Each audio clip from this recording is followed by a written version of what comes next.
Ben ritrovati cari amici, il viaggio diventa sempre più interessante, stiamo raggiungendo il nord della Danimarca. Venite con noi in questa giornata di viaggio, ma prima di tutto, sigla!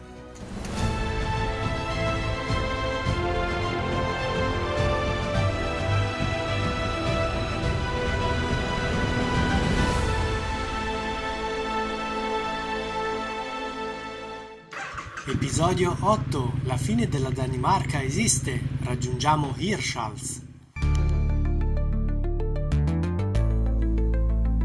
Ed eccoci ritrovati nel luogo in cui abbiamo terminato l'episodio precedente. Ci troviamo nel centro-nord dello Jutland, la penisola danese. Se c'è una cosa che abbiamo imparato viaggiando in Danimarca è che qui il nord non è solo una direzione, è un cambiamento. È come se, chilometro dopo chilometro, la terra diventasse più essenziale, più dura e più vera. E mentre risali lo Jutland ti rendi conto che questa penisola è quasi un mondo a parte, lunga, piatta, ventosa e sempre in bilico tra due mari. Da una parte, ad ovest, c'è il mare del nord, spesso grigio, potente ed imprevedibile. Dall'altra invece, verso est, c'è il Kattegat. Questo è uno stretto braccio di mare di circa 25.000 km², situato tra la Svezia sud-occidentale e la Danimarca. Collega il Mar Baltico al mare del nord. Questo lembo di mare nordico è caratterizzato da bassi fondali che si aggirano di media a 26 metri di profondità e dalle sue forti correnti. E nel mezzo c'è lo Jutland, il magnifico Jutland. Campi, villaggi, dune, strade che sembrano tirate con un righello e un vento che non smette mai di soffiare. Io e mio padre siamo felicissimi che per questo viaggio oggi ci accompagna una serena giornata. Il sole splende e poche nuvole abbelliscono il cielo. Chissà se la moto di mio padre, la mitica Royal Enfield Meteor 350, appena nata in India, avrebbe mai pensato di raggiungere queste strade e percorrere questi fantastici paesaggi. La mia invece, la Triumph Street Scrambler, è dalla nascita abituata ai paesaggi nordici, in quanto viene prodotta in Inghilterra. Il bello è che qui il paesaggio non cambia con un colpo di scena, cambia lentamente, come un film che ti entra dentro senza farsi notare. Parti da zone dove tutto sembra ampio, quasi morbido, e più vai verso nord, più senti che la Danimarca si svuota. Meno alberi, più cielo, più sale nell'aria e soprattutto più mare, anche quando non lo vedi. Una delle cose più incredibili di questa zona è il Limfjord. Chiamarlo fiordo è quasi riduttivo, è un sistema enorme di bracci di mare, insenature e paesaggi che attraversano il nord dello Jutland e lo taglia come una lama d'acqua. Questa che vedete è proprio una parte del Limfjord. Qui l'acqua non è un confine, è un corridoio che permette il collegamento tra i due mari nordici. Facciamo un breve punto della situazione del nostro viaggio. Siamo partiti dal sud della Svizzera, abbiamo percorso tutta la Germania e ora ci troviamo nella penisola dello Jutland, in Danimarca, il complesso sistema dell'Limfjord, caratterizzato da acqua dolce e salata che si mischia, formando paesaggi straordinari. Questa apertura sul mare del nord esiste solo dal 1825, quando una tempesta violentissima aprì un varco nella sottile striscia di sabbia. La natura fece il resto e da quel momento il Limfjord diventò un passaggio navigabile tra i due mari, passando per la città di Övleborg. È uno di quei rarissimi casi in cui non è l'uomo a costruire una rotta, ma è il mare a crearla. E questa cosa ha cambiato tutto, pesca, commercio, collegamenti, vita quotidiana. Il Limfjord è diventato una via interna protetta, un percorso dove si può navigare senza essere esposti sempre al mare aperto. E se pensi ai secoli passati, quando uscire nel mare del nord significava rischiare la vita, capisci perché questa rotta era così preziosa. A questo punto non mancano più moltissimi chilometri alla nostra meta di oggi, per cui decidiamo di percorrere delle strade ancor meno praticate. Ci troviamo da soli su queste strade lastricate di cemento che fanno sobbalzare la moto. Sembra quasi di essere in sella a un cavallo. Questa strada infinita mi fa pensare ai vichinghi che una volta attraversavano queste pianure. Infatti lo Jutland è una terra vichinga nel senso più reale possibile. Non parliamo di leggende o di serie TV. Qui per centinaia di anni la vita era legata al mare e ai porti naturali. La terra e l'acqua erano una mappa invisibile fatta di correnti, venti, canali e coste.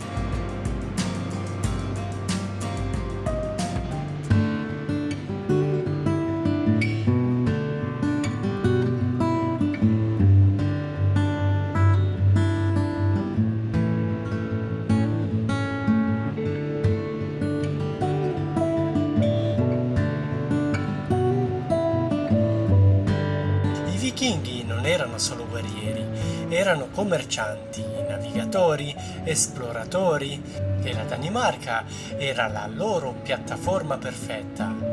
Gli dava accesso rapido al Baltico e allo stesso tempo al mare del Nord, quindi al mondo.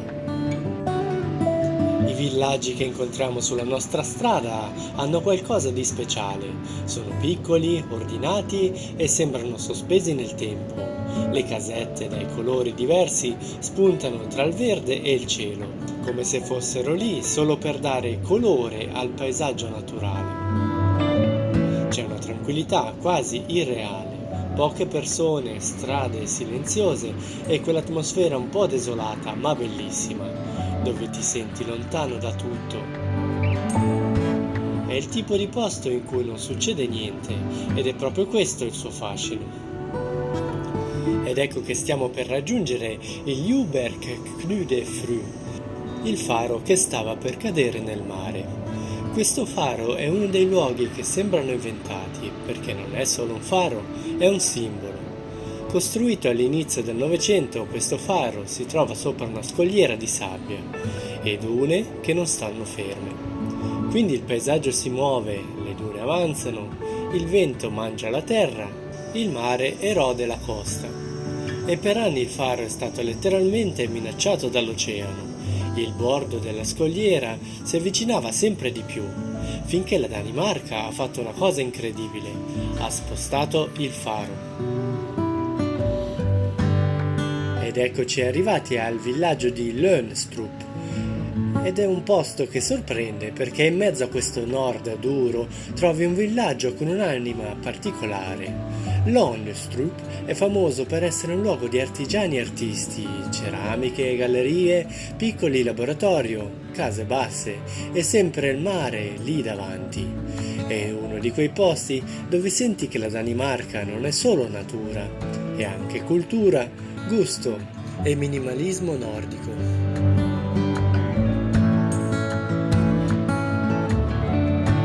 Poi troviamo una strada sterrata e decidiamo di imboccarla senza sapere dove ci porta. Con la fortuna che ormai ci accompagna da 5 giorni di viaggio, questa deviazione ci ha portato in un luogo veramente speciale. In lontananza vediamo il faro sulla scogliera di sabbia. Questo è il luogo di una delle storie più forti e nordiche di tutte, Marup Kirke. Era una chiesa antica costruita vicino alla costa, ma quella costa, come abbiamo visto, non sta ferma. Il mare ha continuato a erodere la scogliera e anno dopo anno la chiesa si è ritrovata sempre più vicina al vuoto. Ora la chiesa non esiste più, resta solo il cimitero.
Questo luogo drammaticamente magnifico ci ha lasciato una certa tristezza e ci ha fatto capire che qui la natura non si controlla, si rispetta.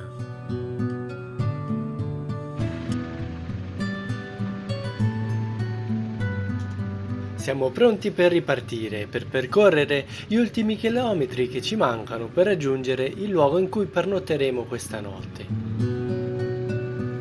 Trovare una pensione per questa notte è stato più difficile del solito. Abbiamo riservato una delle ultime stanze che restavano disponibili nella zona. In effetti immagino che molti raggiungono il nord della Danimarca pronti per imbarcarsi e attraversare il mare, per raggiungere principalmente la Norvegia. Per questo motivo molti viaggiatori si fermano in questa zona. Questa notte dormiremo in una piccola stanza dell'Hotel Strandlist di Hirtshals, che dista solo una manciata di chilometri dal grande porto. Per l'imbarco di domani non abbiamo riservato nulla, per cui intendiamo questa sera andare al porto per capire un po' com'è la situazione e come si fa ad imbarcarci. Il porto è veramente grande. Abbiamo capito che ci sono varie compagnie che offrono il servizio di traghetto ed abbiamo deciso di utilizzare la compagnia Fjordline, che offre una rotta che porta verso Kristiansand in Norvegia. La nave percorre questo tragitto 2 volte al giorno E ditemi voi un modo migliore per non concludere questa fantastica giornata, se non nel fare un giro con le moto sulla spiaggia. In effetti in Danimarca, in vari punti, è possibile accedere alle spiagge con i propri veicoli. Siamo proprio tutto a nord della Danimarca e abbiamo scoperto, ma questo è stato Martino che ha sempre il fiuto, che si può arrivare fin giù in spiaggia con la moto, le macchine, i camper e dormire qua se si vuole, ma ti rendi conto? Anche adesso per esempio le 9 di sera, le 9 e 5, guarda che ciaro che è. La gente va in TV, ecco,